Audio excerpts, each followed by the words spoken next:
and welcome back to my channel. If you're new to my channel, my name is Veronica, and I'm a stay-at-home mom of 4 kids, and I will be doing videos basically 3 to 4 times a week. I'll be uploading videos. I'm going to try and make it a Monday, Wednesday, Friday, and then maybe like a every other Saturday, or maybe like vlog Saturdays. So please subscribe if you haven't already. I'd love to have you. So for this video, I'm going to be going over things that I do daily to help maintain a clean house. Now, if you walk into my house and you see like toys bombarded everywhere, which happens every day. Guys, I spend hours from start to finish cleaning my house every day, and then by the end of the night, I'm tired, I'm exhausted, and I stand up and I look around and I'm just like, what did I do all day? Well, it's not me, it's the kids. They just take stuff out. As much as I would like to have it all clean and organized all the time, it's just not always going to happen. But I will say that in the evening time when I'm ready to clean up, it goes very smooth, it goes very fast, and I always have a list. This is how my mind works. This is how I get things done every day, and this is what I'm going to be sharing with you. So every day I start off with my main list. This is going to be everything that I need to get done that day, and I work really well with the list because I feel good and I feel more accomplished if I can just run through and just check it off. If I keep seeing checks on there, then I'm going to keep going. I don't know why that happens. I don't know why that works for me or what it does to my head, but it just feels so much better just to be able to check something off. So this is just the daily. Let me run through it and get it all done. Then I also have a weekly. Every week I sit down and I plan out what's going to happen during that entire week. This is where I put on there, I have weekly chores that I do on top of my daily chores. I'll do 1 or 2 light, not too extensive things on top of my daily chores. Say, like this week was wash all of the bedding. I wash everybody's bedding on actually that says Monday. I normally do it on Sunday, but we had Easter this past Sunday, so I didn't do it.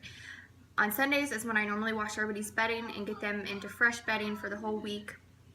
And then I pick more something weekly that you do weekly to keep up on top of things like scrubbing toilets or scrubbing showers, something like that. I have something planned for each day of the week just to kind of help me stay on top of it so it doesn't like get out of hand. And then on top of that, I mean, and this also has, like, I had to make my son's birthday invitations this week. Just things like that. It also has that on there so I can just check them off. And then I have it by month as well.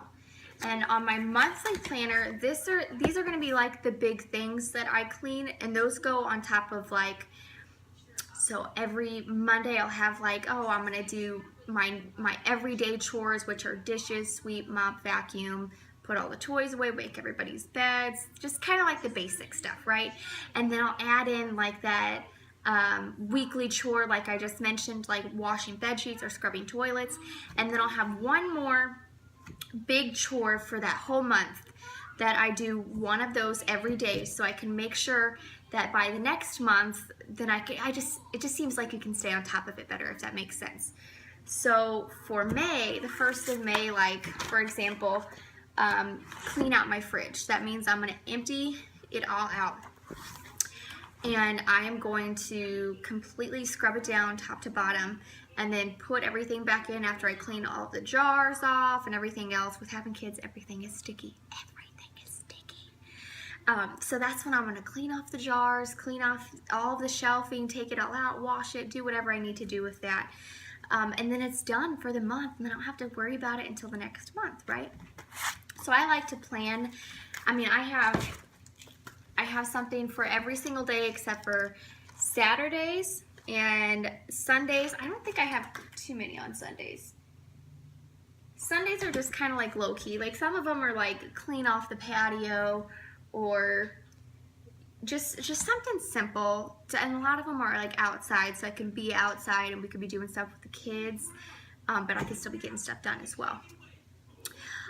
This is what really works for me. We have a really busy schedule. When we wake up, not only do I have to clean and get everything refreshed for the day, I sit down, I have 3 kids at home, so I sit down with them and we have to do our schoolwork, and we have to write names, and we have to go through numbers. We have our schoolwork that we have an hour designated to every day, which doesn't seem like a lot, but I feel like they spend so much time once they get to school. Like, I remember, I don't know if anybody else has this or if they remember it being like this, but I remember back whenever I was young, like kindergarten would be only a half day. Well, now it's a full day, and my kids don't go to preschool. We just do all of our homeschooling here. For one, it's expensive, and two, I feel like I could just do it, and I'm already here, and I want to spend as much time with them as possible while they're little and while I have them home. Like, I'm not ready to give them up yet. So we just do all of our homeschooling here. So aside from the morning cleaning, then the schoolwork, and the extra chores, we'll split the day up with whether we're going out to lunch or whether we designate an hour and a half outside to play where we don't have to worry about anything. That's kind of what really works for me. That is how I break down my every day and my every week. And I'm going to do another video, because not only do I write down my cleaning list, but I also write down like my spending list. So I'm going to go through in another video and talk to you about how I save money by doing this as well. And this is for like my grocery list and for giving myself some sort of allowance per se to spend on whatever, and how this really just kind of helps me it just helps me all around. I can't focus. I cannot get anything. I can't get anything done without a list. I have tried. My husband's like, why do you need a list? Just pick up what's on the floor, or help me do this, or help me do. And I'm like, I have to write it down first. Okay, I just have to. I don't know why. It's just how it goes. That's just how my mind works. So, yeah, I hope this video was kind of inspirational to you. I know I have a couple of friends that have the Life Planner, which I'm kind of really jealous of. I really want to try it. I just haven't convinced myself that I need it yet. So far, like, I'm just kind of like, this little to-do list, this daily one, is still pretty new. I just got it from Walgreens for like a couple bucks. And I kind of just, this is like my main one. This is what I just do every day by. And then like my big calendars that includes my work schedule and everything else for like photography and stuff. And then this is going to have the same stuff on there, whether it's games like football, or I'm sorry, t-ball games, or whatever we have going on with sports too. So anyways, I really hope this helped, and I would love to hear your feedback if you have one of the Life Planners and what you think, and if it's something that I need to splurge on. Yeah, just let me know in the comments below. And if you guys have any other helpful tips, I can't talk. If you have any other helpful tips on how to stay on top of things, just leave them in the comments below. I'd love to look through them. Thank you so much for watching. I'll see you next time. Bye.